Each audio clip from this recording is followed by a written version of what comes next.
Hello and welcome to Talking Bottom on the Young Ones. I'm Matt Brooks. I'm Ange Pearson. And I'm Paul Tanter. And today we're going to be talking about the second episode, Oil. Demolition. Oil. It's oil, isn't it? Which one is it? It's definitely oil. Definitely. Oil. I think people might get them mixed up because the first one's the pilot and they're in a different house, and this one's a different set, which it's a set I prefer. I like this one more. This is them moving into a new house, isn't it? I mean, just if as well you you didn't prefer it. yeah, I mean, how annoyed you'd be, so annoyed for 11 of the episodes. Oh, fucking why don't I go back to the original house? Well, But they they- must have had more of a run at this one in Yes. terms of like actually finding a house that they would be able to Well, you say use the that. exterior shots for, etc. You say that, Go how on.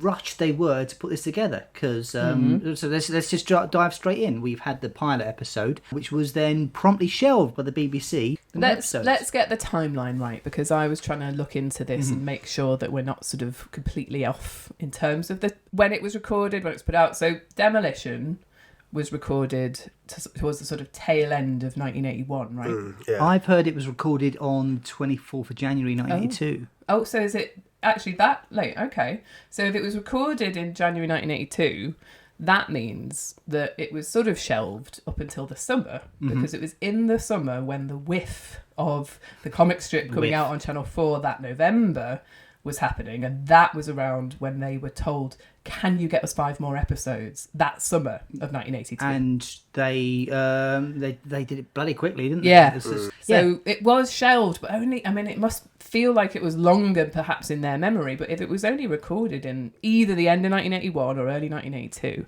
it was actually only, on the shelf for a good 6 months then, really, before they Oil thought, was hang on a recorded. minute, what are we doing with it? Oil was recorded in August, end of August 1982. And so while they were writing some of this, I believe the comic strip went off to, or the group, I think it was a comic strip tour, they went to Australia, and it was while they were in Australia, I think Peter Richardson talked about, Nigel Planer talked about this, that there was a lot of like people writing. So Peter Richardson was like hidden away writing comic strip stuff. Rick and Lisa Mayer were hidden away working on Young One scripts, so they never like left their hotel room. Meanwhile, Nigel Planer was like out, enjoying Partying. the nightlife The and stuff. wild party animal Nigel Plano. You can really picture that, can't you? Smashing up tables and drinking Nigel pint after pint. Planer. It's Planer. I Yeah, kept on yeah. Planner, didn't I? Planer. We want him on the podcast. I need to get the name Nigel right. Planer. Yeah, well, I mean, he didn't have to write it, did he? So I guess. This does have a pilot feel to it because they're turning up a new place, right? It's like they've started afresh. Yeah, it does. It's a good sort of, I mean, it's a way for them to not explain, hey, look, the reason the house is a different look or whatever in this one is, it's basically, they've made it part of the story, and so they've made... Well, that's what's brilliant about the first episode is the house is completely demolished. Yeah. So the second episode has to start with them arriving at a new gas. So they've made the house part of the story, but then they've also done other slight tweaks and changes to things like, if you look at Rick in this one, his look is like in the pilot he's actually quite handsome, and in this one they've done their best to uglify him as much as he possible. looks more Rick the Poet in the first one. The second one, he's got those Rick- silly little braids at the back and no longer a tie. In the Loads first one, more he's spots. from Oil onwards. He's Rick the student. Yeah. He's that look, isn't he? And do you think that is the costume department being instructed even more so because obviously they were going into the full series? Do you think there was much more of a please make us more spotty? guess, I yeah. think there was an instruction, we want to be farty students. Yeah, Because Age is very spotty in the pilot, I did notice, and the other ones weren't. But this one onwards, yes, all spotty. Apart from Mike. Rick, Neil, Vyvyan and Mike all introduce themselves again straight away with some lines, just a couple of lines. You get all their characters straight away, don't you? You go through them, kind of. You get kind of the family dynamic established again, don't you? Vyvyan and Rick's squabbling is kind of taken up a Yes. notch to establish that from the top, isn't it? Neil being really boring but optimistic and glass half full with, oh, look, they've got a letterbox. That's good, isn't it? What? Well, there are some student properties that don't have even Yeah. that. I remember looking around a house and the student said to me, "Oh, the great thing is we don't have a letterbox." And I was very much, why is that a great thing? And they said, because they can't send us any bills. We don't need to have a TV license. And this was Brilliant. only Right. 20 years Yeah, ago. that'll stop them, won't it? Yeah, Just there's with- no way they'd knock at the door. But they were like, sit we under. don't have one. Brilliant. Like, it was a great boon to the property. I did not move in. There was mould everywhere. But yeah, this is a brilliant opener to different characters, as you say. everyone's carrying basically carrier bags, aren't they? Rick with their more stuff. carrier bags than anyone else. Did you notice that? Yes, yeah, it's a real like mishmash of just like really crap plain carrier bags, which I Yeah. wonder was because they couldn't I think advertise. Mike has a suitcase, I think. Mike will do, yeah, Yeah. because I- he's obviously the grown-up. I don't isn't think advertising was an issue because in the previous episode, he? There Vyvyan was a carrying a Sainsbury's bag. Yeah, interesting. So it's just that Rick's just got loads of guess, unbranded yeah. carrier bags that you would have had Well, then. they- And I do love Rick's opening description of it, which is, well, I think it looks like a gigantic laboratory. That sets the tone, doesn't it? And we get incredibly well. inanimate objects coming alive very quickly with more bloody students. Or shut up and put some clothes on, or shut up and put some clothes on sounds very much like Paul Jackson. Oh, really? I think it is Okay. him. I think it's him. Okay. We'll have to double check that. And that's another one of the, obviously, you're straight into the puppets. Now, the exterior used for the first one was in Holloway Road in London. I've got down as 10 Hungerford Road, if that's right. And now filmed in Bristol. Yeah, do you know exactly where? I looked it up. 25 Broadway Road, Bishopston. Is that right? Yeah, so apparently it's on the corner of Codrington Road and Broadway. Okay. On the left-hand side, because it is a sort of corner house, isn't it? I wonder if the person that bought it was, great, that'll be like a part of comedy history. And then day in, day out. I wouldn't be surprised if when it was sold, it had that sort of added as and by the way, as a bit of trivia, and then the person would buy it, and then yes, there would be many comedy fans making a pilgrimage to it. I've seen that people I know have posted pictures. I think even I've even seen a picture of Nigel Planer there sat on the wall outside. He made, well, I think when he was there a year or two ago for the Slapstick Festival, I think he made a bit of a pilgrimage back to the house. I'd love to do that. I think we should do a little pilgrimage and go there's there. a couple of locations that are worth. The pub, Yeah. the kebab and calculator, which we'll talk about. There are a few. You do the laundrette and everything, can't you? It's on the Rick Mel scrapbook. I was looking through their posts when they went and did a proper tour of all the locations. I mean, I haven't done it with the young ones, and obviously with Bottom, all you can really do is go to Hammersmith and look at Rick's Bench, Yeah, which is obviously that's fab. it. And that's also not the one it was shot on. Yeah, So exactly. So it's not nice quite right. to think you can do that with Suppose the you young can ones. maybe find the window, but which one would it be? You'd have no way would you be able to tell. But it'd be very difficult to Yeah. exactly know. Excuse me, which one's the one that they were in? What are you talking about? Get out. There should be a plaque. There Yeah. should be a plaque. But So- yeah, so I've that- done it with Spaced. I've been to the place in Tufnell Park where the outside of the Space House is. So they enter and there's a big old pile of post on the floor waiting for them. Trivia fact: do you know who set that pile of mail on the studio floor? We do. I do. Yeah, because it's in the everyone's watched the It's commentary. in the commentary. Yeah. Go on, Ed Paul. Ed Oh, Pye, there Ed we Pye, go. Ed Pye. Ed Pye, but I like the Yeah. fact that he was talking about, like, you can imagine, like, at this point he's very early in his career. He's quite new to this job. He's new to this job. He's new to this show.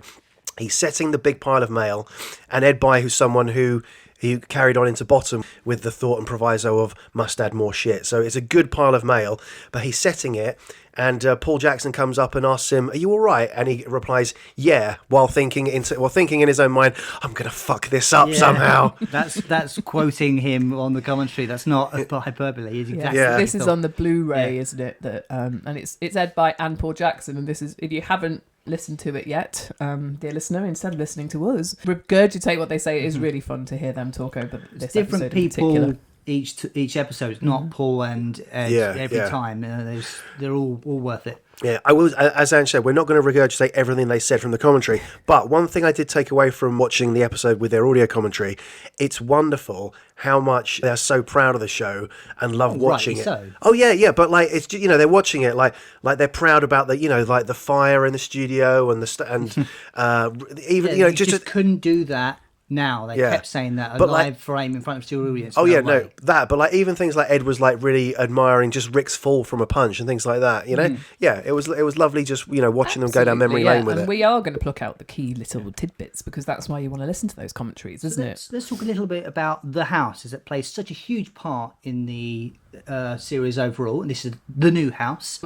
How is it better? First of all, I'd say it feels bigger. It feels brighter as Yeah, well. yeah. It all looks kind of like it's set in the evening, the pilot episode. Yeah. This one, it's weird how brightly and colourful it is, yet still unmistakable shithole. The previous one, I'm assuming like the curtains were permanently drawn or something. It felt very dark. That one had a grime feel, and this one still maintains a feeling of very worn and dirty and griminess, but without excessive. It's not shit, but it's really big, isn't it? There's a big yeah. open space in the living room, and it is better lit. And obviously, this is, I think, think the morning time when they're arriving, isn't it? And all the choosing their bedrooms part of it, I really love, because you don't actually see every single room, but you get a real feel for those really quite cavernous, big student houses. Yeah. You only see when you're looking around It feels these kind like of they old could- Victorian kind of you know properties what? that you wouldn't ever be able to afford to buy if you're a millennial. And like I embarked on my university days, I don't know, just coming up to 20 years after the young ones started, in fact between 15 and 20 years. And even then I was so disappointed. I was expecting to like go around these houses and see like dirt cheap places that were a bit grimy but were massive. Maybe it didn't have a carpet, but it would be huge, like in the young ones or with Nan and I or something like that. And instead it was just tiny single bedrooms in like maisonettes and things like that. Let me guess, no talking inanimate objects or anything, right? No puppets at all. This isn't the young one's house. And that is something that stays with me from my student days, is like these really random properties that you would end up in that were having house parties. I do remember going to a house party that did have a band playing in the living room. Really? Yeah, in third year. And I couldn't tell you where the hell it was. It was in Liverpool, I know that much. But it was like, almost like, I think it had been the kind of property that it had turned into an old folks home. Right. It was that big. Okay, it was yeah. Huge cavernous living room that could fit that many people in it. It was gig happening. Those types of places, and in fact, their house feels like it could house more people than just 4. Do you know what I mean? Yet still, space is a scarcity, and they are literally fighting over the bedrooms. Who gets what? There's no one. Well, the decided fighting already. over the bedroom is one of my favourite bits with That Rick and sets Vyvyan. the tone of all the characters very well. Mike just swans up to what is ultimately the biggest and best room. It's got the double bed in I it. think it's the one right at the top floor. I think. Yeah, definitely. You can see from the slightly arched roof, can't you? Rick and Vyvyan doing their squabbling, fighting over something. Neil finding a room but then being put upon and being forced to leave it because... my favourite bit in this entire episode is when Rick and Vyvyan are fighting over the room. Obviously, Vyvyan sets fire to the bed, and there's just that beat, isn't there? That moment. And they both run to the top of the stairs and shout in unison, Neil, your bedroom's bedroom. on fire. How can I get out of this? I know, they he's both not- have the same thought at the same he's time. He's not downstairs, he's in the room behind them. Well, I thought this is my bedroom. And they just point at it and he's like, oh, yeah, you're right. And it is so on fire. the hierarchy is established again. Like, it's there, isn't it? Like, Mike's at the top of the chain. Vyvyan and Rick are in that kind of middle ground, fighting, squabbling together. And Neil just has to accept whatever it is everyone else tells him. Oh, my bedroom's It was a on fire. little detail I completely forgot about until the rewatch. Right when they come into the flat first time, Mike asks for the key. Rick produces the key tied around his neck with a piece of string. Looks so childish, like a kid who's been sent to the shops. Because he'd lose it otherwise. Yeah. Yeah. On the subject of Vyvyan and the medical student thing, I think it is interesting when he arrives at the house, he's bringing a skeleton this time. In the first one, he's got the leg, hasn't he, as he crashes through. Yeah. This time it's full-on skeleton, and it's very Steptoe and Son that it's there in the background set. Apparently the entire time. the set was like the reference for this set was Steptoe and Son, I believe. Yes, I think Paul Jackson has said that. And it's just great that you've got that little hint of that in the, because it is like a really random object, isn't it, to have in the background of the set, and it works in the Steptoe and Son scrapyard kind of idea. And then obviously, because he's a medical student, does it make sense that he's stolen that, hasn't he? Yeah, most likely. Because you shouldn't necessarily have a human skeleton at home. No, he's nicked it. Yeah. He's the 6th housemate. Do he? you count as a Or housemate she? if you're dead? Well, it's a load of bones and it's there on screen. Okay. It's how what it's about living there. a special patrol group not count as a housemate? Well- He's alive, he can speak, It's not human. but he can speak. The skeleton can't. He has lines.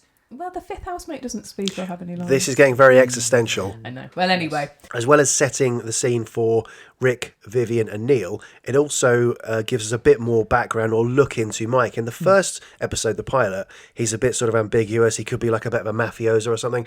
In this one, he's still setting himself up as the cool person, but his scene where he goes into his bedroom reveals himself instantly as someone who's a bit of a poser, a charlatan, because he's hanging. Is what I like to say. Well, he's putting things on display for the others, isn't he? So he's trying to maintain a facade for them. The bras everywhere. And then the tape of a voice that is clearly him. Mike. Yeah. Oh, don't stop. Oh, Mike. Oh, Mike. And what the guy's meant to think? Like, he's already bald somehow. That's like, where Well, did I he think get- he's preparing it for later it might be that night, that week, isn't he? He's just getting it all ready and set up so that he is the cool person, he's getting birds, but actually, as you say, Paul, it's revealing that he's a loser as well. And then the really, very, very random, surreal reveal that Buddy Holly is hanging through the ceiling. Sorry, I was going to say before that he pulls out that staple of 80s comedies, the blow-up doll with the big gaping mouth that then... So do you think he's going to play the recording while he's having a go on the doll? Oh, maybe. That would be what it is, and that's the squeaking. Yeah. But yes, he does that. He comes across an upside-down Buddy Holly who's been there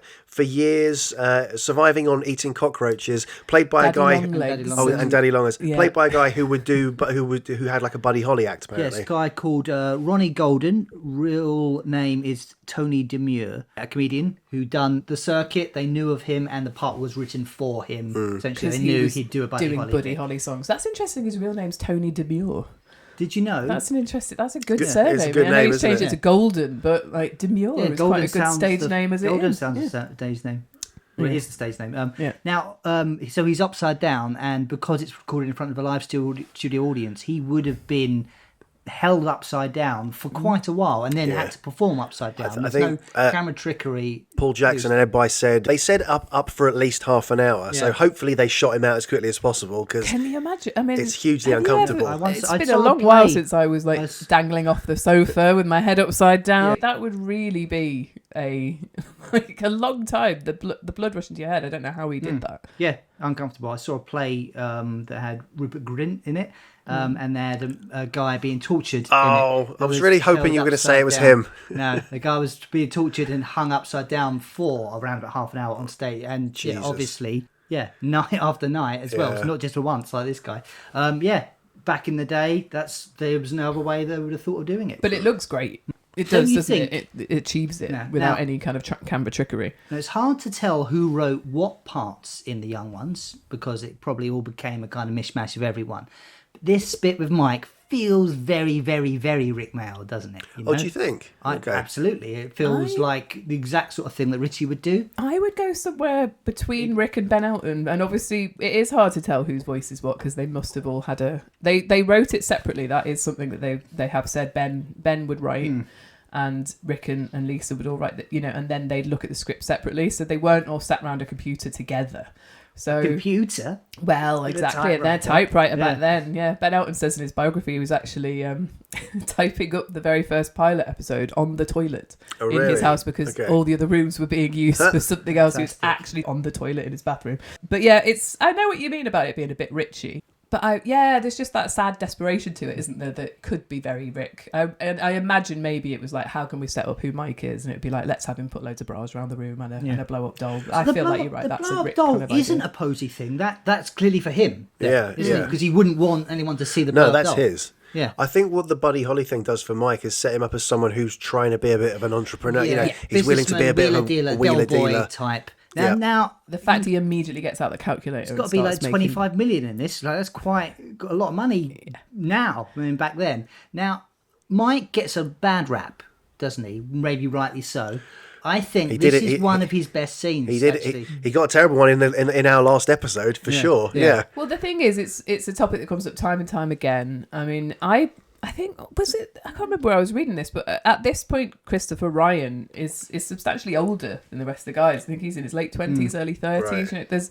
There's definitely a sort of gulf of experience there in the character that is Mike, and with the rest of them, he doesn't feel like a student. And I know, is it in the commentary? I think I'm remembering that Ed By and Paul Jackson are sort of saying, like it. I can't remember that it was this one, but I've definitely heard it talked about. It's not like we're just saying there's a problem with Mike. It's the thing that comes up time and time again when people talk about the young ones. It wasn't a character that was properly fully formed, and I think it is linked to the fact that, of course, Peter Richardson did this character, and then it isn't him playing him. So imagine someone else playing Rick, the student. It just wouldn't necessarily translate, would it, if it wasn't that person that created it? You do need a straight man with these guys as well, so it's a thankless task. And their costume department, I think it might be in Ben Elton's biography. He says, the costumes they put Mike in weren't necessarily the things that are recognisable. Like, who is wearing a golfing outfit right in that context? So, like, he isn't really fitting in, and in that way he stands out like a sore thumb, and it's not landing the laughs that I think they wanted it to. He's got loads of really naff lines, hasn't he, when he does carry the body down to the cellar and he says, "Can you look after my buddy?" To the and he says it's a terrible joke because death's not a laughing matter. That line needs a wah wah wah. Yeah, and that feels a bit Ben Elton, that line. That's one of bad, those. but like you still could get a laugh. There's bits in it where Rick's like, "Oh, you think it's so bloody clever, don't you?" Yeah, brilliant. Brilliant, Mike. Do you know what? I think you're right. That probably is a Ben Elton joke because it's the kind of thing you then see in Filthy Rich and Cat Flap. And it can get played really well, but they sort of land in the way that puns always. You either groan or you do go, yes, that's a clever pun. So apparently, what's not a Ben Elton joke or line is the phrase "runny botty," which Rick says. Runny bottom. I've got a runny bottom. Sorry, I thought he said. Oh yeah.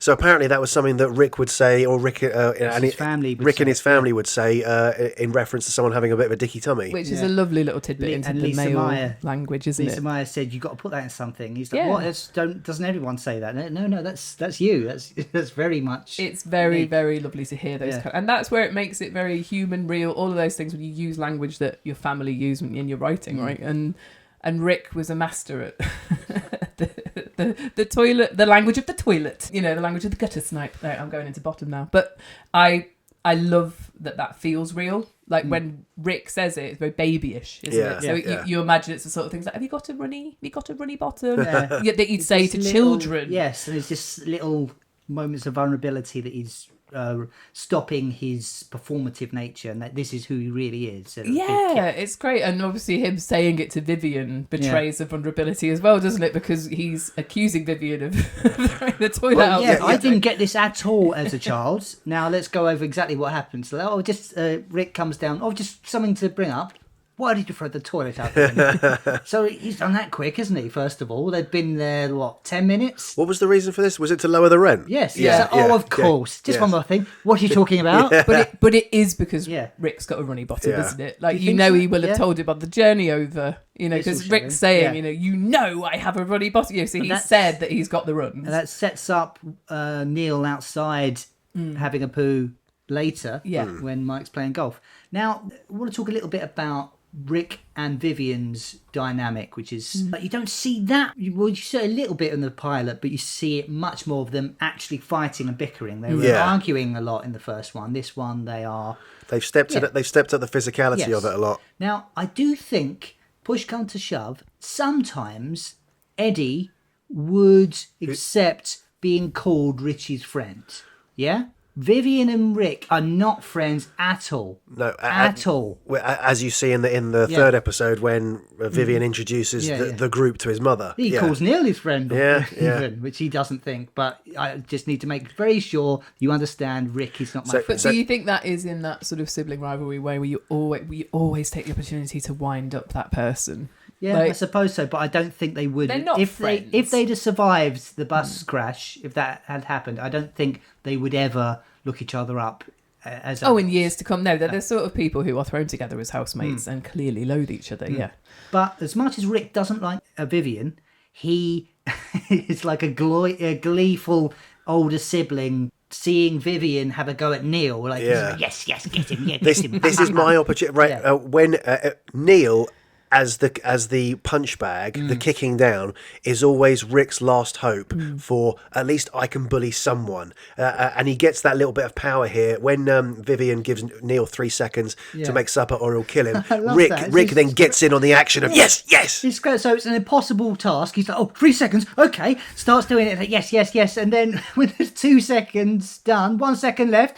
What do you fancy, Viv? So you've wasted all the time you had so far. Yeah. Oh, fantastic. Right, where is it? Well, it's not quite finished yet. Bosh. And again, it's relatable to anyone watching that. If you've had squabbles with your friends or your siblings, and it's playground kind of dynamics, isn't it? And it is. So, and actually, we skipped over the earlier bit where obviously you've got Neil going upstairs with the 12 hand. You've got Rick just saying, "You'd do anything to impress me, wouldn't you, Neil?" There's quite a few surreal. I don't like to say surreal, but just random extra characters and happenings. Huge ideas. They throw in. Yeah, the genie and the lamp. Yeah. And Buddy Holly, finding Buddy Holly would be a whole plot of an episode or something else. I mean, the Young Ones overall, with the animated inserts, the puppets, and these kind of things. It's a show really is of very big ideas, isn't it? Not necessarily always the budget to pull them off, but it's always ambitious, if nothing else. Yeah. Now, I like the fact that he finds a genie,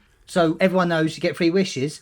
But it dies before, he gets bored alive before he gets They the third one. subvert the rule of 3, don't yeah. they? And I like that he doesn't actually see the genie, does he? Like he doesn't actually see it. Vyvyan misses it. Like Neil doesn't actually notice that he's Well, there. I think he just goes, cosmic, or something. Yeah. He just says, and then he just takes it at face value, like, I wish I had 6 extra pairs of hands, or something like that. Yeah. And that's the thing. In the next episode, which we'll talk about next week, they repeat that idea that they can't see the things that are happening around them that are actually really out there and weird. So go back to the cooking of Neil. Neil gets knocked out. And one thing that, it sets it up. He sets the gas on. He starts the gas, but then gets knocked out, which is why the gas goes on a bit longer, and why within the reality of the show there's an explosion. Now, in the reality of the recording, the explosion was a lot bigger than it was meant to be. Going by Paul Jackson, he says on the commentary, but also on our interview with him, he told us essentially it had been loaded with an explosive before lunch.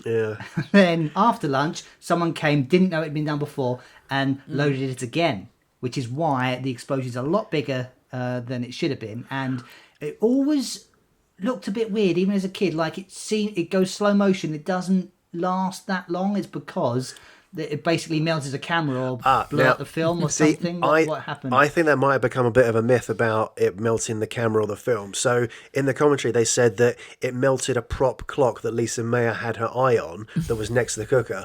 But I think the cameras would have been set so if it was so hot that it would melt film that was inside a camera, it would have melted Rick Mail. Yeah. But it is great to know that Rick obviously did carry on with it, but he did say afterwards, bloody hell, that was bigger than I was expecting it. Now, a weird little coincidence that you think it's unusual that both in the second episode of The Young Ones and the second episode of Bottom, Rick is met with a large explosion that nearly takes his face off. Yeah. After the explosion, we cut into another kind of Russian-style Chekhov play in the... like your face dropped at that. You say Chekhov play. I think this has got little bits of Godot to it, don't you? And it's interesting that it's the hallucination is what they're having, and then you think, is it actually them having the hallucination? Are they actually on holiday in this cellar? So it can't make sense of it. It's 2 men on a raft out at sea adrift, and then it turns out they're actually in a cellar. And then when they open the door, they expecting to see the sea outside, but Mike comes in because he's got the dead body holly. I don't know. Again, now on the one hand, I love the ambition of the Young Ones, and they try all these bits. But this bit, for me, a bit like the next door people in the previous episode, it just slows it down and doesn't. The energy out of them, It doesn't actually make you laugh. But one thing that I did think about this particular scene is the guy who delivers the line, "A holiday, 2 weeks in a cellar under a light bulb." He's doing a great Hancock impression. Yeah, I honestly really that delivery and everything really reminds me of Hancock. But I mean, it's just one of these random cutaways. That, as you say, Paul, they were trying different things creatively, weren't they? So it's Jerzy Bolowski rented out that room presumably as a holiday destination. Yeah, exactly. Like you could believe that of a landlord. So after that, we have a little passage of time. There's a bunch of effects done in this episode with something called Quantel, which was a big thing at the time. It was either a machine or software, quite revolutionary, and you could get all these effects and transitions, and that's why you see them so much in 80s British TV shows, music videos, and they used it here. It must have been like a new toy. It was. They were talking about it on the commentary, said they were, oh great, let's play with this, and they then parody it within this episode, the passage of time. Now that's something I love. Like it's not just a transition of like, okay, we'll use it as a cool way to go from one scene to another. Hey, let's actually have the characters being spun around like they're in a washing machine. That's why they do it maybe a bit too many times before they acknowledge it, because then you need to have established it for them to complain about it, right? Right. Yeah. Now, before we get to the bit where they complain about it, they are all watching the little white dot on the television, which is something that's too old even for me. Now, while eating glue. I was going to ask you guys if you remember this, because This is before the test card, I guess. I right? can only remember the little girl on the screen, the holding I think card. it predates that. Okay, I well, think. as the oldest person in the room, I'll say yes. I remember the test card. Yes, I remember late at night TV stations like the BBC would shut down at like midnight or whatever. They would play Rule Britannia or God Save the Queen, and then it would be like, and now we're closing for the evening, and then What sort of time would that be? sometimes midnight, sometimes like 12:40. I remember watching I think it was the national anthem. Yeah, I remember getting up too early sometimes and seeing it. Yeah, but the little dot is not a broadcast. The little dot is what would happen when you've got your massive chunky TV with lots of tubes and valves at the back, which we had growing up. Once you turned it off and the image disappeared, there would still be a little bit of inherent charge within the television, and you would still get a tiny little luminescence. a little bit of lumen. And I remember as a kid, genuinely going up to press my eye against it, and I was convinced that I could still see the broadcast, but a really tiny little miniature version of it. I don't. Broadcast what? You know, Was it like you were getting ready to... So the show that had just been on, I was convinced either I could see it still going, See like a little echo of it might have been like the last image now gets kind of there's Is this what made you become a director, Paul? Were you wanting to just get into I the just TV? wanted to, I was looking inside the television and tell them what to do. It's an urban legend. Do it The better. last thing that someone sees when they die is burnt into the retina of their eye. All right, okay. Which is complete bollocks. So how's Yeah, that possibly yeah. true? I have heard the phrase though, watching the television until the dot. Until it I disappears. grew up with that and phrase. Don't be watching the television until the dot. Come to The bed. dot disappear. Oh, in fact, you know what? Do you know how you can make the dot disappear? And it was because Close your eyes. It was because of a charge in the television. off. Touch the screen, you get a static electric charge, and now you've taken the last little bit of electricity out of the TV. And I used to get static shocks off the screen all the time. How close What were you we to the did TV, before. Paul? And close enough to touch it. Sit back, you'll go square. That on was it. once you touched it, the dot would disappear because there was no more charge in it. And then if you tried turning the TV back on and then turning it off again, it wouldn't work. I think it needed to have been on for ages. What a fantastic history episode! I this feel is. that we've gone on way too long. Yeah. But about I do love the dot, and it is one of the best lines, isn't it, from Neil Wish with I could this? record it.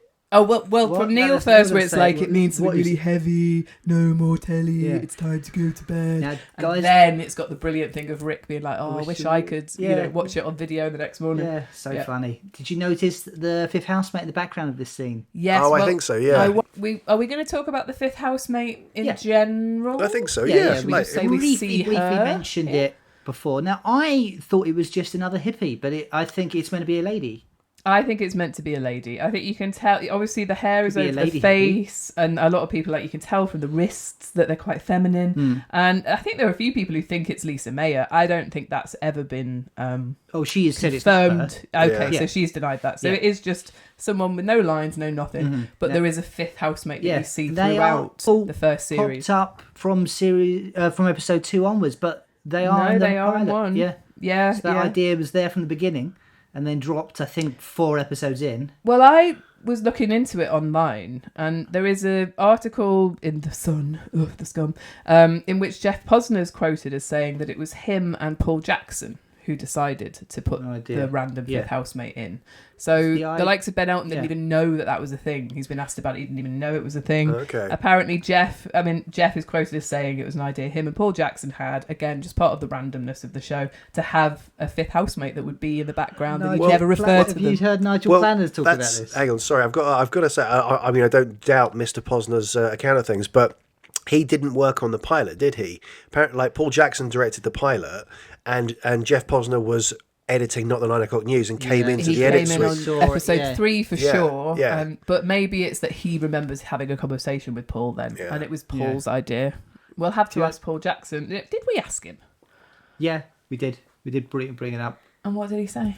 We'll have to listen back. Yeah. Nigel Planer, you heard what he said about it on the Young Ones documentary. What did he say? It's like I didn't remember the fifth housemate. I'll just say I didn't remember it. I never knew it was there to begin with. I didn't know what you're talking about. Well, Like, that's, you know what? Yeah. Assuming he's not just making a joke there, that's actually that's actually indicative of how hidden away they are a Yeah. lot of the time, because they're in each episode, but there are some episodes where it's really difficult to see them. Usually they're in shadows, as you said, Yeah. that you can't see the face, and sometimes if you do see them and Neil's not in the scene, it's easy to it's think, Neil. oh, that's Neil, that someone's Lisa walking past. Mayer theorises that it's not a fifth housemate, it's someone that turned up for a party and never went home, so that doesn't actually live there. But Okay, it's just okay. They're hanging just out. still completely and utterly spaced out in the corner. I mean, I looked it up, and there's a really handy Substack by Cult TV blog who's counted up every single one of the appearances of the Fifth Housemate in Series 1. A really, really nice article. Go and have a look at it. Essentially, it is throughout Series 1. It's obviously behind Rick in Demolition when Nosing Around is on. In Oil, they're behind Vyvyan when they're watching The Dot. And then again, very, very... I'm sure you have to like blink and miss it on this, but the fifth housemate's in the background when Alexi's band are about to play and Mike's talking to Alexi. Okay. So all these screenshots are online, but geekiness coming out on this podcast, but they're in the opening shot of Boring. I think that's the one where most people would spy it because they buy the staircase. And But that to me, I wouldn't have thought as something that's always been there. I thought it's just another addition to like the Three Bears being there. That's just one of the other weird things that are there that day. But anyway, we'll talk about that more. But we'll talk about it in the rest of the episode. But I mean, she is there in the background of every single one of the episodes of Series 1, which is I mean, apparently in Bomb, it's when Vivian's like on the chair holding the teapot. And then in Interesting, she's seen twice during like the house party prep. I think people do notice her a lot in that one as well. And then in Flood, she's seen sort of floating past the window. Really? So she died, okay. maybe. That's Maybe the she's end of drowning outside. Yeah. So I don't think she's ever in Series 2. I think they dropped that as an idea. Yeah. Now, when Neil goes upstairs to paint his astrological star chart, I love Rick's face while he's saying that. Just furious. Furious that, like, I think there's something like deep down in him that he's angry that Neil can entertain himself and find joy in these little things, and Rick ultimately is very do you think unhappy. I think it's sneering at the hippiness of it. Rick has nothing. But it's like, I'm so angry. He's left. About 5 seconds later, do you really think that anyone's ever been remotely interested in anything you've ever said or done? Ever say or do? I'd like to imagine Neil's face when he's walking up the stairs just drops down a bit like, oh, that was me. But you're right, actually, it's jealousy from Rick, isn't it? It is actually a jealousy. It's like that horrible part of you that's like, I'm going to be scathing about that because I hate that you're getting joy from it. It doesn't affect you at all. No, I hate it anyway. Well, it's part of Rick's horrible, obnoxious character, isn't it? They're all unlikable in their own ways, and actually it's because Rick's so pathetic that he can't entertain himself and no one likes him. So Rick also goes up to bed. Now, in the previous episode, Mike had said that he wanted to turn the living room into a roller disco. Yes. Rick goes upstairs to bed, and lo and behold, his bedroom has been turned into a roller disco with Robbie Coltrane as the bouncer on the door. Yeah. My question is, and this is more of a rhetorical question because I know we weren't old enough in the 80s to appreciate it. Were roller discos big? Were they a big thing? I think they were. I think they were a phenomenon that sort of came over from America, right? Do you think they're the tail end of disco? Like, disco's fading away. How can we modernise it? All I can say is when this would have been early kind of 90s. There was a roller world where you could go on a Saturday morning. Obviously, it was open all week, but I would go on a Saturday morning and you would roll. Yeah, it wasn't a roller disco, but it was for kids and a roller skate. But sorry, there's a world of a difference. But it's like saying there's a world of a difference between a racetrack and a dance club and a nightclub. You know. I know. So I can't say I've ever been to a roller disco in the nighttime, but I can only imagine it was a craze that happened. Yeah. I would say more so in America. That's the joke, isn't it? I've seen, at least in Bristol, maybe in another place, an old Debenhams repurposed into Shreddinghams, which has become a skate park within the ruins of a Debenhams. Shreddinghams. Yeah. Okay. To shred on Right. things is like a skater term. Oh, okay. Right. Like to grind or something. It closed a week later. Everyone was just eating shreddies. There was crumbs everywhere. And Now, they're all soggy. Don't you think it's a bit unusual in this episode? Rick is confrontational to Mike, and I think it's the only time we really see that. He stands up to him a bit, doesn't he? Yeah. Because Mike's taken over his bedroom with a roller disco. And Yeah, he's well, not letting him in. first of all, it's like, what are you doing standing outside my bedroom, Mike? Yeah. Oh, I suppose you think it's clever to laugh when there's 3 million people in the dole. Yeah. Yeah. An early example of a straw man argument there. Is that what it's called? Straw man argument? Where someone just tries to connect it to something completely unrelated. Yeah. Yeah. Oh, I suppose you think Hitler's okay then. Yeah. Yeah. What about homeless veterans? That kind of thing. Yeah. So like this scene or him leaving the hallway has one of the best bits of timing for me, which is we cut to Neil in there. Neil's up a ladder with some paints. You know it's by the door. You know what's going to happen. But you get the line, "I'm not sharing a room with that rubber Johnny." Instantly, the door opens. Yeah. That's just perfect timing. I'd just like to quickly point out how small and shit the roller disco looks. There's like 2 people in there. They are, but Rick very rarely looked kind of dwarfed on screen. But don't you think he looks huge. absolutely dwarfed by the guys on the rock? Yeah. Because he's trying to be like, come on, get yeah. out. He's absolutely dwarfed by these guys that are just like absolutely. They are. off. I mean, also, they're on skates, aren't they? So they've got like an extra bit of height from that. Everything they do, they're doing within the confines of a TV studio and the budget they've got. It's fun. It's a fun idea, and we should say Robbie Coltrane's sort of Cockney bouncer is it's a really weird little bit part, isn't it? With Rick obviously strung up and like the lift on the commentary, they say how much even with Rick on the strings, you can tell it's taking it out of Robbie to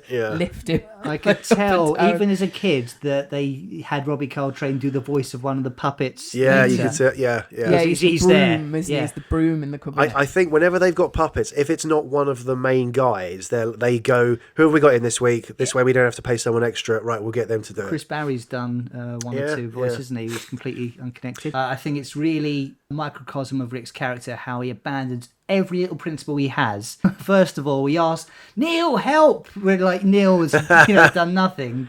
He's been nothing but mean to Neil. Yeah. And then threatens, "Oh, I'm going to call the pigs. Let's see what the pigs has to say." He hates the police unless it's to serve him. It's his last resort, isn't it? But even then, he's calling them the pigs. But if they turned up, he wouldn't be, would he? Rick goes to steal Neil's bedroom, and it elicits not only it doesn't just tug my heartstrings and get a bit of sympathy. You can hear in the audience when he goes, "I'm taking this room," and Neil says something like, "Oh, okay, Rick," and you can hear. I've tossed for it and you lost. If you don't believe me, ask Mike. So shut it's up. the way Neil says, "Okay." You can hear someone in the audience, a woman go, Absolutely, you can, and then it's, what? And then Well, nothing. You just called me a bastard. I used to quote that all the time. It's one of my favourite lines of Rick, because it's that doubling down as well, isn't it? Of like he's gone in on the offensive. He's like, "I'm going to get the bed," and he's been like, been agreed. Like Neil's agreed with him, and then he's I think it's because Rick. I don't know. I mean, obviously it's just funny comedy lines that have been written in a great script, but it's like as if Rick's been expecting an argument back, because that's what you get from anyone else, right? So he doesn't know where else to go apart from stay angry. So he just immediately is like, "Did you just call me a bastard?" Because the inference is you are being a bastard, Rick, and he should have said, "Fuck up, you bastard." It's my bed. He came in expecting an argument. And I love that about Rick. Actually, it's like I've got 5 comebacks ready in the back pocket. I'm going to use them no matter what. Oh, okay, Rick. Oh, how dare you? Do you think he's an only child? Rick, yeah, I'd say so, potentially, but then he's so used to bickering and being, he might be a younger sibling, I would say. He's definitely never had the power. A younger bullied sibling, and now he's got a bit of power over Neil, but he's experiencing the same dynamic again from Vyvyan. He goes to the bully. And then the really random thing of like, Mike's got a deer head in the bed, the mafia connection's there again somehow, because he's owed £1.50 by Neil. Utterly fake looking deer head. Well, that's hanging up downstairs, isn't it, when they first move in? Oh, is it? That is that deer head, isn't it? It's in the living room. It's meant to be blood and stuff. It meant... the inference is this is a fresh... Well, it's meant to be a horse's head, isn't it, that you get with the mafia. From, and then it's weird how Mike actually then says, "Oh, another moose gets it." And it's like, well, that's... Anyway, it's just random stuff in the script, isn't it? And maybe the deer head was all they could find. And now I think it's time for a word from our sponsor.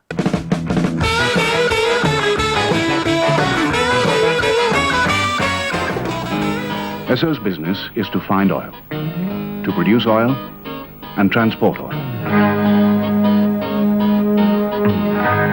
Then to refine, research, and supply every kind of product made from oil that keeps Britain moving.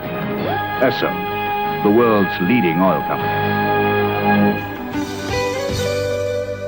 So we're well over halfway through before the plot comes in. Which is the discovery of oil in the basement. Yeah. When Rick left Vyvyan downstairs, he did say, "Wow, this is boring. I'm gonna go play Murder in the Dark," and goes downstairs to the cellar.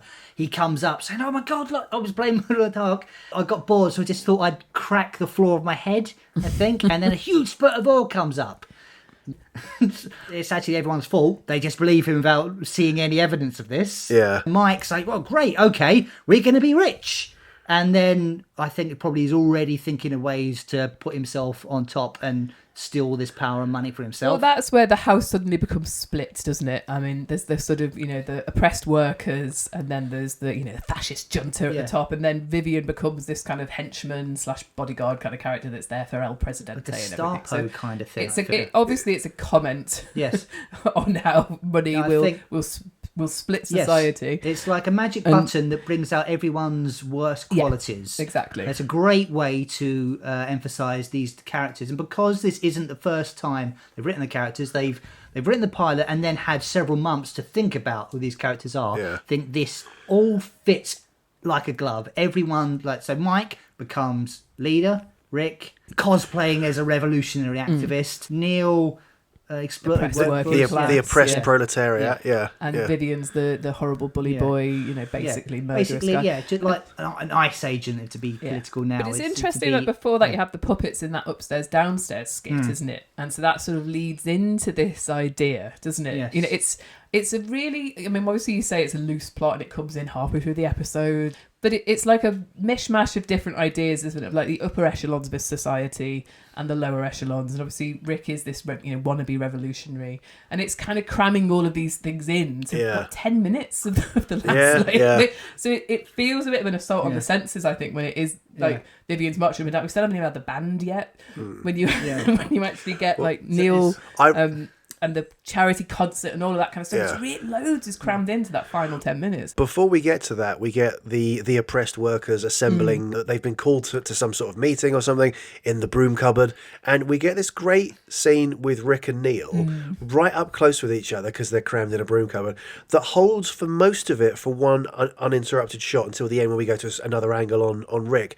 But it's one of the best scenes for me of just Rick and Neil talking about how Rick saying how he wasn't allowed to, Neil didn't let him sleep because he was all ringing bells through the night, and Neil insisting that sleep gives you cancer. Yeah. And Neil's being the put upon housewife, even though they've only just got in there as well. He's like, you wouldn't know where this is because this is where we keep all the cleaning stuff. Actually, a fair point. But then, there's a really fun bit. I think Rick kind of goes a bit Richie. Obviously, this is before he's Richie, when he's like, oh, moan, boring, just because you had to do a little bit of housework. A little bit. And actually, Neil's trying to stand up for himself now. Anytime Rick is doing a masterclass in acting here. All of his lines are fantastic, and then he's seen stealing all of Neil's bits because when he's talking, he's rolling his eyes fucking furious. How dare you speak, Neil? How dare you speak? Well, acting is reacting, isn't it? But I love that actually on the commentary they do say the close up on Rick as he says hippie when Neil's reaching for the word for why they don't like it. That is it's a great little bit of comedy, isn't it, between the two of them? And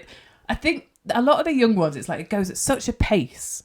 You miss some of the action because it's so fast. You have to kind of rewind. I found myself having to rewind a few bits. Be like, what was that? What just happened then? The explosion happens, and then and that scene with Rick and Neil in the broom cupboard is a nice example of where it actually slowing things down works. So for me, when we cut to the Chekhov play or whatever, I'm like, oh god, get back to the guys. But when it's those two and you've got great dialogue and great performances with them, it doesn't matter if it's slowed down a bit. But then also the end of the scene is nailed with a great bit of action anyway, which is Neil sneezes, and because it's the young ones, what happens? Explosion, It's a random so then explosion. What do you think of the scenes where it's elsewhere, but it's Rick and A playing two different characters that are in Flood? I think we see if it's one of the... they're hit and miss. It depends on the scene.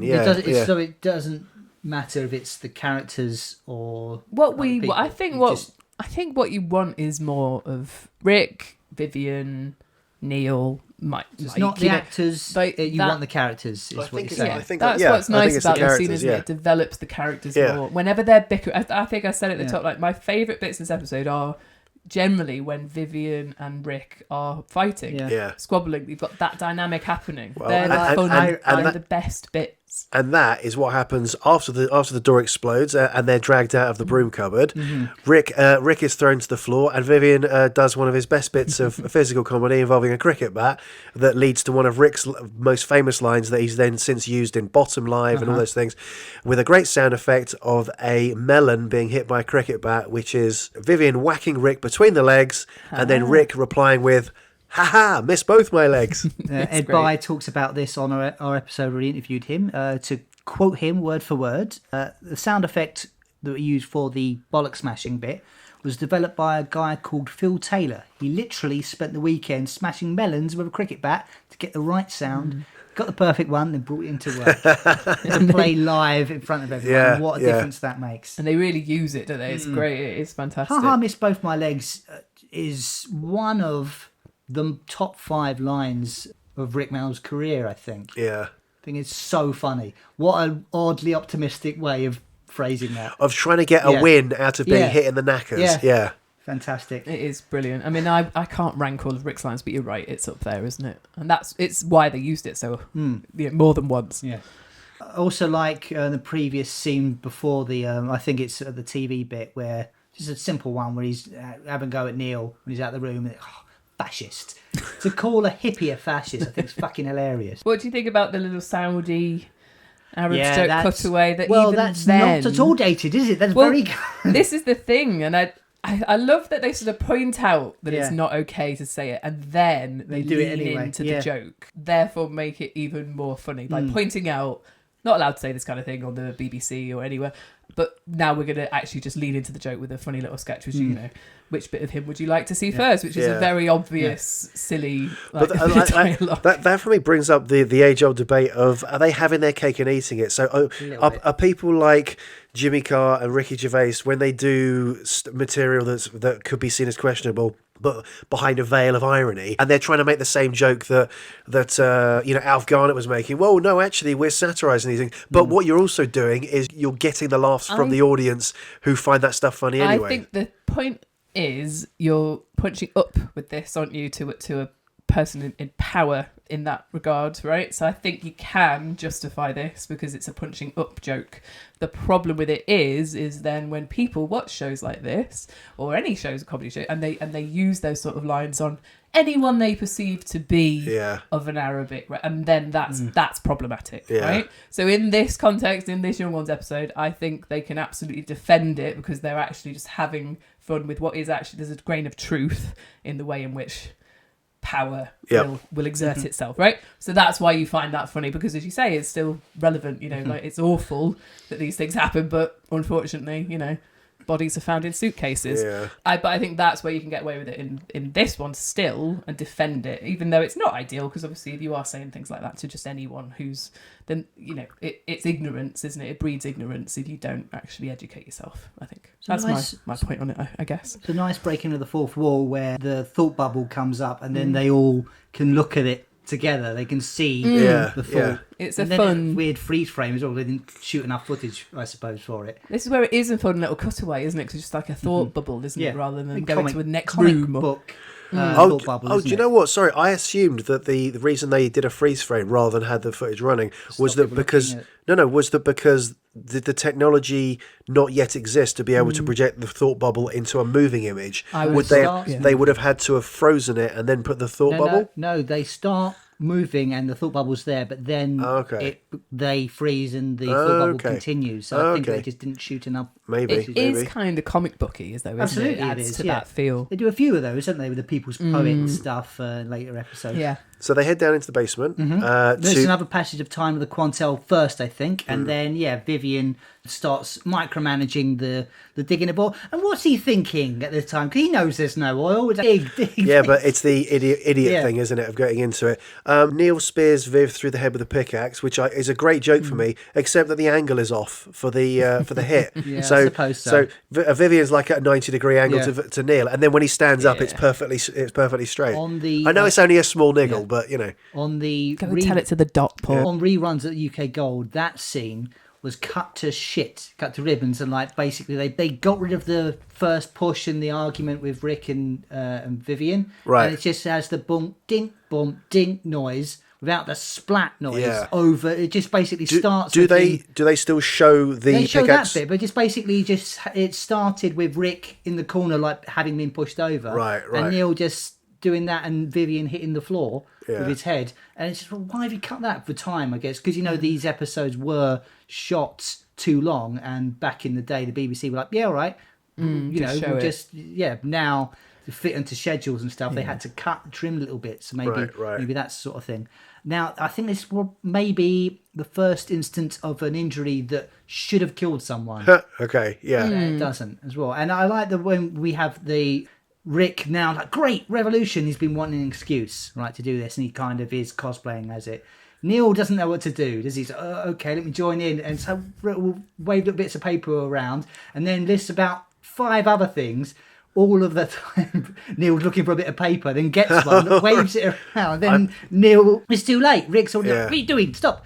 Then we have another passage of time before the benefit concert, and I think... Is that where they get flipped upside down? Yes, and then now they acknowledge it. We should stop doing that. And now Vyvyan's standing up again and throws up. I think that being there isn't just there for a joke. I think that demonstrates, he's not dead. Don't worry. Oh, okay. You know? Yeah, because when he falls back, Yeah. it is a bit like, is he actually dead? But then it's the cartoon element comes in that obviously he's not actually. And the Rick kind of finally finding his milieu, that finding his, it's the revolution, and I'm gonna stand up for the oppressed working classes of the house and all that. And Which I just that's you, Neil, right? Yeah, exactly. That's just you. It's not him, is it? He's standing up for the other people. But I do love the "Watch out, Norman Tebbit" line, which is very topical at the time. He was the in Thatcher's government as Secretary of State for Employment between 1981 to 1983. So I did, because I remember thinking, I know that name from Spitting Image. Yeah, from the time. He was frequently, he was one of them. Yeah, which is like, watch out, Norman Tebbit. And then instantly goes upstairs, tries to do a benefit gig. So there's a benefit gig, right? And the Young Ones is very famous for each week they had a band on, and this was a device they would use to increase their budget. And they always had like the best bands of the day, like Madness and Motorhead and people like that. And so here we are in the second episode. We're in the first episode in this house, and they've got Alexei Sayle, who's one of the main members of the cast. Yes. His band, Radical Posture. When he's introducing himself, Alexei Sayle, you see one of the band members in the back keep looking at the camera and then realise, I'm not going to look at the camera. That's like 5 times. Obviously the band were very unused to being on camera. By the way, I will just say, Paul Jackson said in the commentary, he literally said, I presume we couldn't book a musical act this week, so we got Alexei. Alexei Sayle... Do you think it was because it was short notice? Do you think there might have been... What he said is this was a band that was more integral to the plot, so he kind of needed something that would bridge that. I assume Alexei's band were very sort of, right on. I'm sure they were. Posture. And I do actually quite like the song.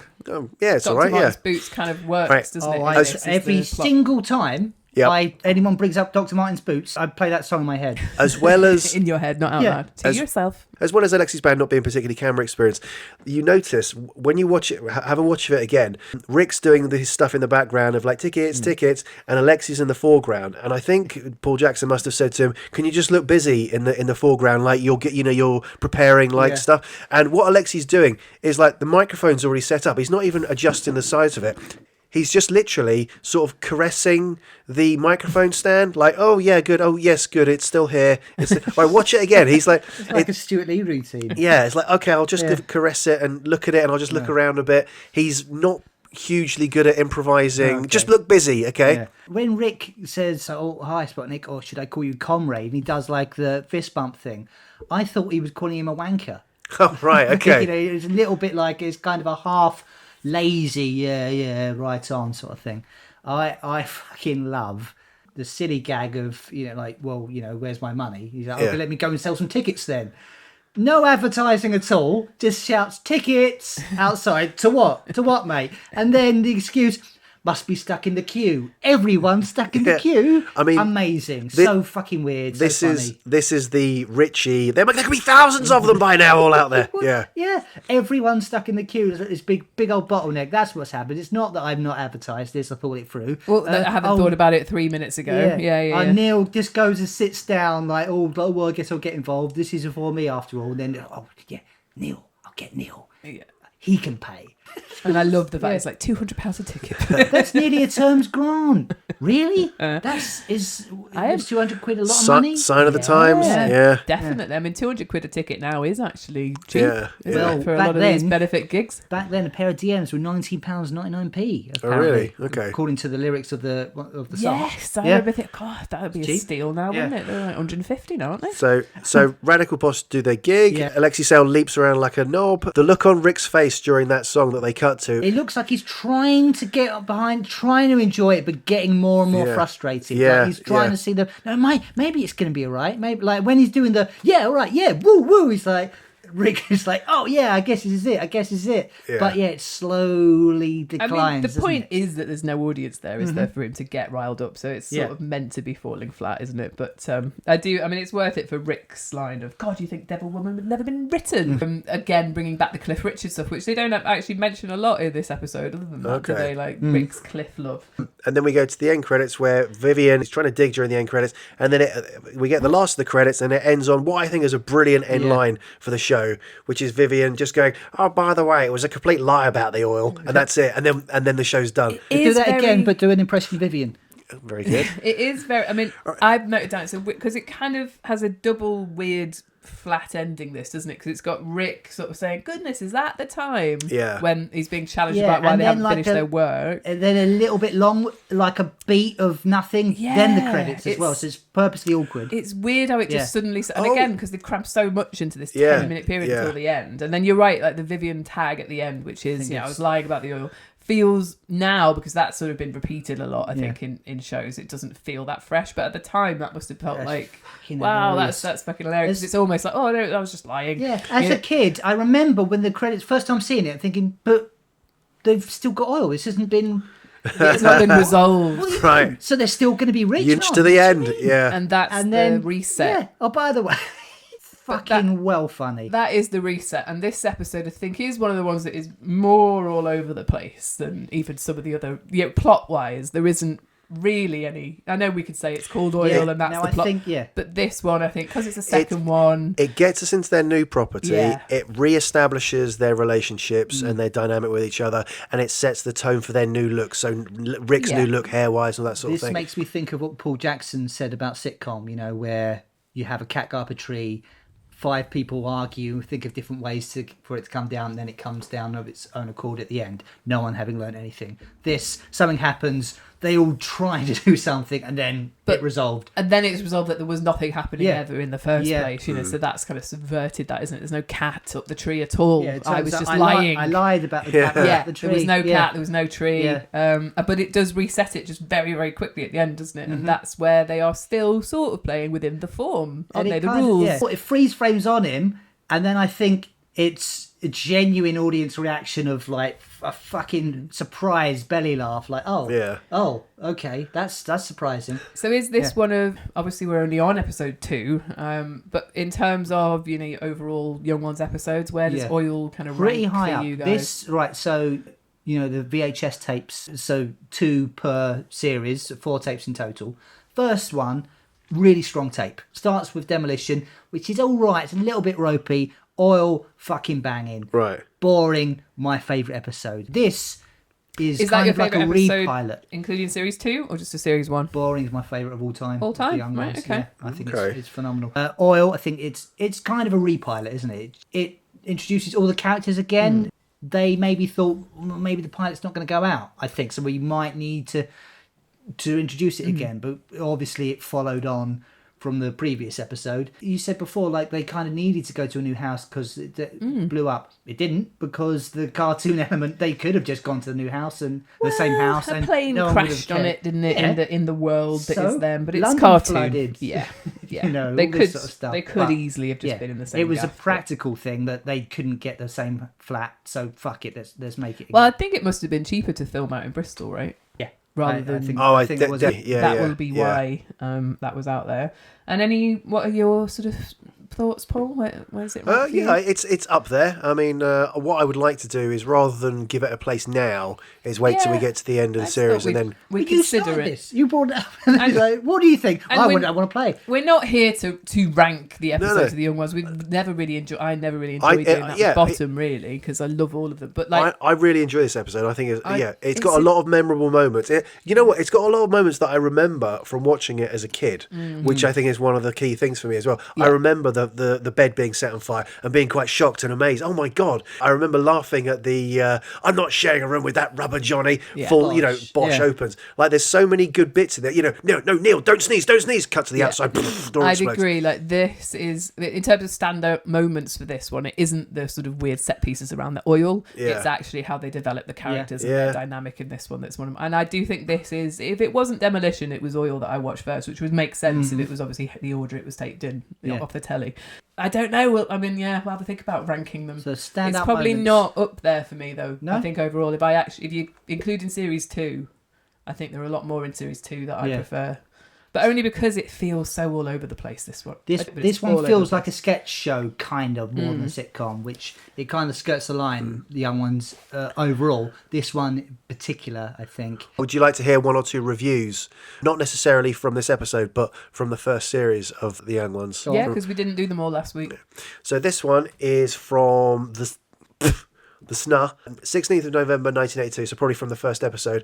It says, learning as a laugh. Rick Mail was a model student. He got a drama degree from Manchester University. He also got the idea for the crazy new comedy series, The Young Ones. Mail, 24, says, I met plenty of people like the characters we play. None of the students in The Young Ones ever goes to lectures, but the subject is mentioned just once. Mail wrote the 6-part series with fellow students Ben Elton and Lisa Mayer. Birmingham-born Mail is now planning a send-up of telly cop shows. Sorry, this isn't a review. Was it an interview with him then? No, it's just... No, let me finish it. Birmingham-born Mail is now planning a send-up of telly cop shows. He says it will be like the Sweeney, but more violent. Tonight's episode of The Young Ones features Alexi Sale's rock band Radical Posture. Hey, it was for that episode. I would have loved to have seen a more violent The Sweeney. Is that what the Bastard Squad would have been? Yeah. Would have seen it. Another one from the SNA. Okay. Young Rick's... Are you saying the SNA? Yeah, Sun, rather than saying the sun. Yeah. Should we bleep every time we say the Yeah, okay, yeah. This is from the Young Ricks are right. I'm not sure whether people in the sort of over 35-ish age group like me are actually allowed to watch The Young Ones, BBC Two's outrageous new comedy about a house full of students.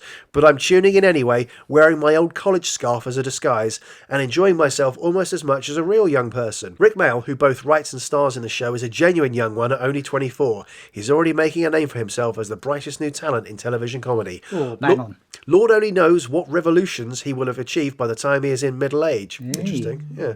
Oh, I was expecting a load of bad reviews. Oh, that's brilliant. I mean, okay, sorry. I'll give you what looks like a bad one. Oh, fucking hell, this is a terrible one. Okay. Daily Express, 17th November 1982. The BBC is guilty of scraping the barrel with The Young Ones, an alleged punk satire in which 4 actors yell and bawl at each other like morons. No, I take that back. It's not fair on morons. It's very sad to see such a humourless, untalented bunch of non-entities being given the freedom of the screen. Shame on you, Auntie Beeb. wow. Yeah, okay. And I bet that person's name has gone on to write loads of great award-winning things, right? Sadly, no name next to it. Just said Daily Express, unfortunately. Yeah. Well, unfortunately, as we've had over time, they like to sneer. They like to, poke fun at the youth, and isn't that amazing? Like alleged punk satire, just like wanting to do it down. But I mean, 24 years old, Rick Mail, when this went. I mean, imagine it is incredible, isn't it? Think of what you were doing at 24, and I remember I had achieved nothing. I was still like nervous about life, and you could rest on your laurels forever with just doing The Young Ones. Yeah, and he did it at 24. Imagine having the confidence and the talent and the ability. And we've said it before. Ben Elton was just fresh out of graduating from drama. Graduating drama at Manchester, and Rick said, "You've written loads of plays." Honestly, I know I keep banging on about Ben Elton's autobiography, but it's fascinating. He was writing plays when he was a teenager. Like, he was so prolific in his writing. Most and Rick people's spotted first that job. in him and was like, "You can write plays. You can help me do this." Yeah. He's had this great idea. Lisa Mayer's on board as well. I think they must have had the idea with Lisa, because I think Ben said that, they were they were going to be. Ben was told he'd be credited as the writer, and that they would be like the creative, sort of it was there. Okay. And then, of course, I think they did start writing it. All of that kind of thing was a mishmash, and you can tell in The Young Ones it's a real mishmash, can't you? That's why I think a lot of the plots are sort of all over the place, because it did have 3 brains kind of being thrown at it, but not in the same room.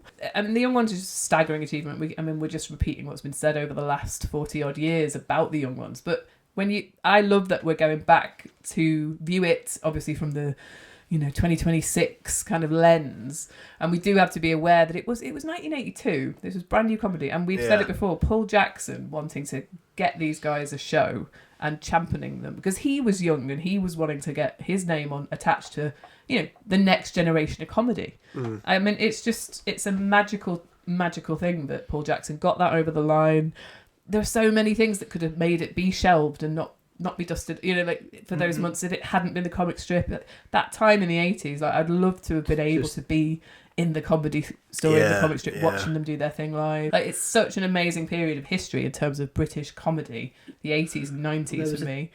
And I know we grew up in it, and that's why we've got this nostalgia and connection to it. But I think even if I'd been in my 50s, 60s then, you'd have to recognise, looking back, that was such a powerhouse time of them creating these new exciting things. And it was born out of live entertainment at the Fringe and in London at the comic strip. So stand-up moments, guys. Stand-up moments for me, I think, missed both my legs.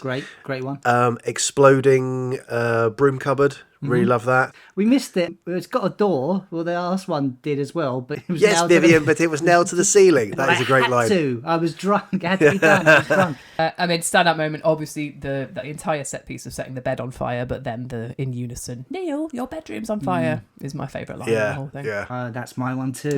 It's a great. I mean, it's just undeniably fantastic. And I think it was when I was like, I love Rick and Vyvyan. Like, I love this dynamic. I love these two characters. Like, I'm absolutely both with them and also like, oh, poor Neil. It was like the dynamic was set in that one line alone. For me, it's great. For physical comedy, Rick and Vyvyan on screen together is probably the best. For characters, interactions and dialogue between each other, it's probably Rick and Neil. I love Rick and Neil on this. Yeah, Neil is such a standout in the young ones. It's kind of, you kind of think like maybe he should have been in the bottom, but then do you think Cat Neil gets a bit overlooked in the young ones because people focus on Rick and Vyvyan? I think so, and they were the double act, weren't they? Obviously, they've been the pair that have been on stage, so it's no surprise that their dynamic really works. And Nigel comes to the young ones as part of a double act, but then loses his double act partner when Peter Richardson is not hired for it. Yeah. Even though he's not the worst character within the framework of the house, he's the lowest status. So he's shit upon. He's put into the background and that. So people, Neil, sort of thing. But Neil's fantastic in the young ones. Absolutely, yeah. I mean, you couldn't have the young ones without Neil. Definitely not. Which is why he was in the pilot of Oh No, Not Them. Yes. Talk about it another time. The one you can't replicate, same as in Red Dwarf, right? We can't replicate this magic over here, so we're just going to hire the person who did it originally. We'll just fly them over for a failed pilot. Okay, now time for a quiz. You all know how quizzes work. 10 questions. Is it 10 or 5? 10! It's 10 questions, yeah. I've got 12 written down, so we've got 12. Got 12. I've got 12 2 extras. Yeah, for tiebreakers. Yep. Okay. 10 questions. The most questions correct wins. Do we know how quizzes work? Yeah. Yes. I always find I need to explain how a quiz works. Hold on a minute. Is it the most correct wins? I've been trying to not get them right. Right. So I was always very bad at these. I always ended up with much more money than I began with. what's that from? Blackadder. With poker? Cards, yeah. Generic cards. Right. So we're going to ask 10 questions, all roughly about this specific episode of The Young Ones. Let me hear your farts. Paul? Oh, a squeaky one. Good one, isn't it? Yeah. Ange? Oh, nice. Classic one from our Squeeze Bottom fart from series. the We did a series on Bottom. Bottom before The Young Ones. You should maybe check that out. And the book. Also, we've written a book, Talking Bottom, a guide to the cult sitcom, available on the internet. And in all good bookshops.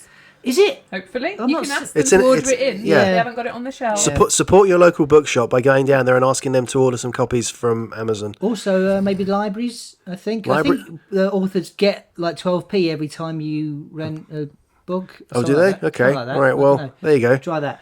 First question. When Mike goes to his new bedroom, he turns to the camera and asks for something. What is this? Paul? A caption? Yes. Yeah. Okay. One to Paul. Oh, and is the caption... do I get extra points if I can say what the caption I is? think you should have to say what the caption is. Mike goes to his bedroom. Something like that. Yeah. Okay. Okay. I think. Something like that. Right. Mike enters his blow-up doll. Okay. Oh. Now, not including thumbs, how many fingers does Neil briefly game after making his wish? I've farted too soon on this. Oh, diddly do. Come on, It's 12. It's 12. Quick. 12 times 10. 120? No. Oh, fuck. Double it. 240. 220. How many? No. Okay, wait. Does What he? is it? Hang on. All right, okay, so not including thumbs. So Oh, it's- fuck. I forgot that. What? Thumb's a finger? How many- Well, I said, if I hadn't have said wasn't not listening including to thumbs, how many does he gain? yes. I'm going to say 24. No. No? Neither of you right. Well, hang on a How minute. many fingers does Neil briefly gain after wishing he had So 6 gain. pairs of hands? Oh, he only gains 4, so he doesn't gain 6. I No, thought he gains 6 pairs of hands, so he gains another 5 pairs Fucking hell. of hands. This So is that's 40 bad. extra. Can I just say That this maths question is should insane. be on the 1% club, okay? It's that level of like fuck. I purposely tried Yeah. to make some annoying Okay. one. Okay. Go on, sorry, what was the answer? 40. 40. If you count thumbs, 50. Right, hang on a minute. Yes. Hang on. Neither one of us was going to effing get it. minute. Ange, neither one of us was going to get it. It's Come on. 6 pairs. I wish I had 6 pairs of hands. You've already got Pairs? 2 pairs of hands. So he Yes. so he gains 4 pairs. So no. Yeah, he gains 4 No. pairs. He gains 5 pairs. I wish I had 6 pairs of hands. He's already got 1 pair of hands. How many fingers have you got? And then pairs he's of got hands? 12 arms at the end. Right. So it's 11. 11. It's Isn't it?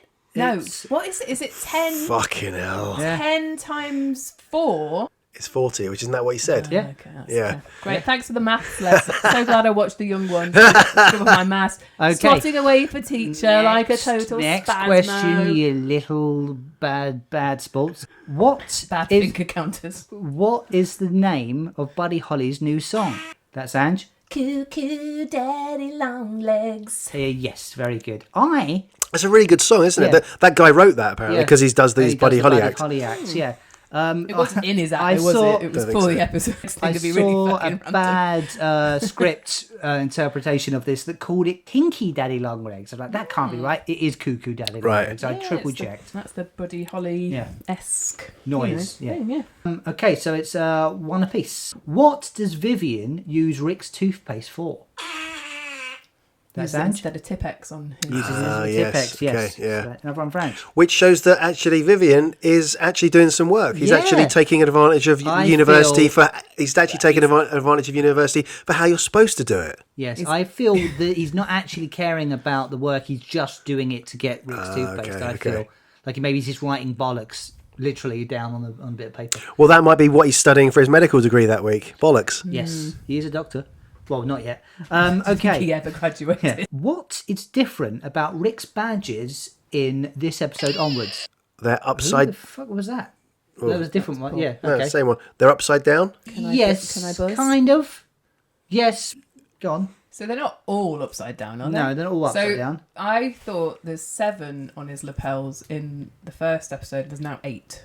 Well, the numbers do change throughout the okay. the series, but one specific badge is upside down. So is it the Blue Peter badge? the Blue Peter badge. Right. I'm going to give that to Paul. So that's 2 apiece. Yes, it's the right way Wait, up. no, it's not episode 2 one. apiece. Oh wait, you got the last one. Okay, Yeah. 2 apiece. Yeah, Yeah. okay. Neither you How can many count. fingers It's am I been holding up? demonstrated, yeah. Okay. How many pairs? Right. Question 6. According to Neil, what does everyone know gives you cancer? That was That Paul. was Paul. Sleep, man. Yes, it's sleep. That's a great line. Everyone knows. And kind of true. Everyone who's had cancer has at some time slept. We're linking it to sinks. Yeah. Question number 7.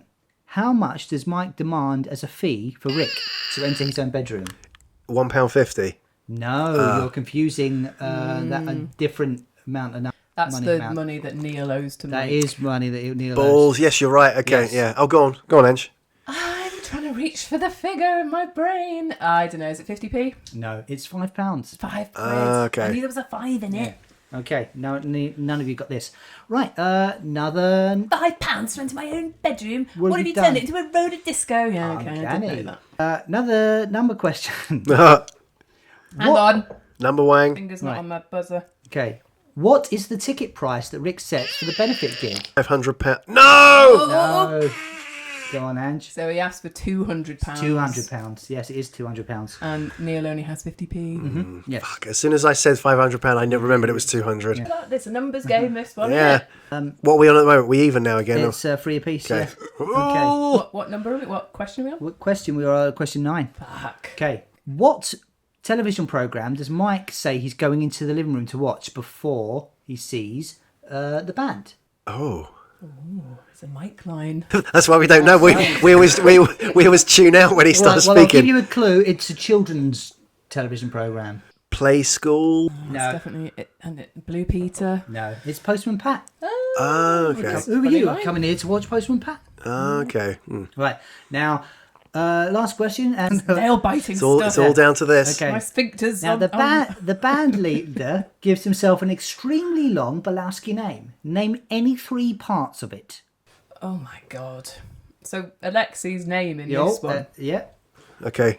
Go Let, buzz- let's buzzing let's in. imagine Buzz, let's, buzz. let's imagine Ange's buzzed in. Down with the socialist. Down with the junta. I don't know. None of those. I No? don't know Alexi's Okay. lines. Alexei, Lenin. Yeah, that's probably No. it.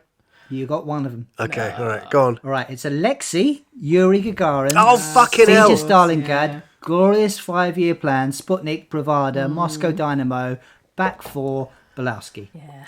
Yuri Gagarin. So that's 3 apiece. Need a We're tiebreaker. going to need one of the tiebreakers. Right. What is the name of the musical act in this episode, and what's the song? You've got to say who it is. Who's got to say who buzzed in? Who? I mean, You buzzed, I think you buzzed, Paul. okay. It was Radical Posture with Dr. Martin's Boots. Yes, correct. Yeah. Right, so Paul just pips it with Sorry. 4-3. Right. Just for fun, do you want to hit us with the final question? Yeah, go on. No, I've Oh, used go them. on. Oh, was that? Oh, there was one no, I do have a final Yeah, the question. final but tiebreaker. it's already been, it was brought up. It was how much money does Neil owe Mike? £1.50. Okay, right. Okay. A lot of numbers in this one. Fascist.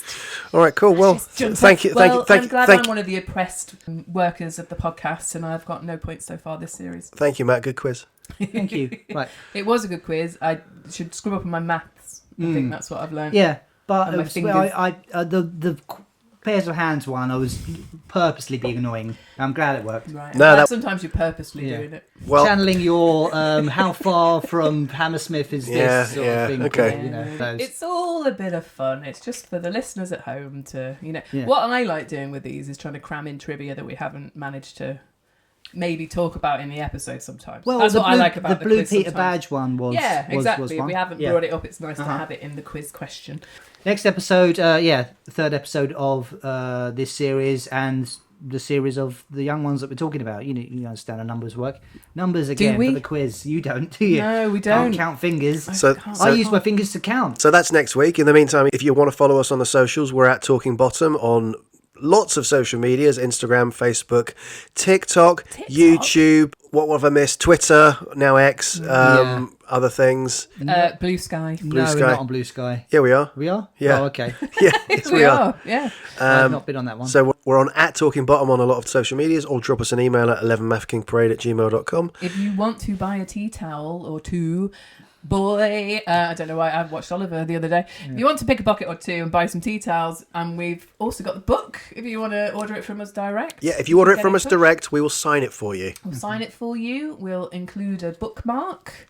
So that's a little bonus that you can't get if you order it off any of the bookshops or Yeah, the book Amazon. mails are not for sale anywhere. I think they only come as a free gift when we give our other Well, stuff. we had don't them we? printed before the first Rick Mail Festival. Yeah, but as we've a never little sold gift. them. We've only Yeah, given them well, as they're gifts, part of is what our I mean. bundle. Yeah. We throw them Yeah. in with every order, Yeah. exactly. Yeah, Yes, yeah, you can't I know. buy them. You need to buy something else and it comes free. I mean, if someone wants to only buy a bookmark, it would be unusual. But we'll, No, I'm not selling it. we'll I don't give want we'll your give them money. to whoever. And Yeah. talking about the Rick Mail Comedy Festival, We will be at the Rickmail Comedy Festival talking to the very good friend of our podcast, Mr. Paul Jackson, who was the man who brought Rickmail and Adrian Emerson onto TV and is the producer and director of The Young Ones. yeah. So Yeah. that's like we're really looking forward to obviously getting Paul back in the room in person, and So it was one all- of the reasons we thought we'd do The Young Ones. Yeah. Now it's it's kind of prescient. Prescient. Yeah, Prescient sure. for us to be doing that in the run up to Rick Mail Comedy I Festival. think Once the link is live, we'll yeah. be sharing it on all our socials, so keep an eye out for at Talking Bottom. And indeed, look at other things that are going to be on at the Rick Mail Comedy Festival. It's the end of May, early June. That's right, yeah. Fantastic. Well, thanks for listening, everyone. We'll see you next week for Boring. Cheers, see you next time. Bye.